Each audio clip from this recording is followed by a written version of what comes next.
Ganyang vlogger, a day mo, si content creator, Region 9. Mapapasagod lang na ng product. Hi guys, ako nga pala po ay magwawalis sa aming tahanan. So nga naglilista ako dito sa sala namin. Kaya samahan niyo ko. Hi guys, so ngayon nga guys, aayusin ko tong makakalat dito kasi yung kapatid ko po is makalat. Tara po, samahan niyo ko. Nandito nga pala yung kaibigan kong ako, no.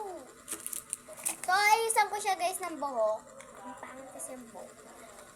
Grabe ka? Ang OA mo! Ang OA naman ang personal. Hindi pa, be. Tara muna dito, be. Yan, guys.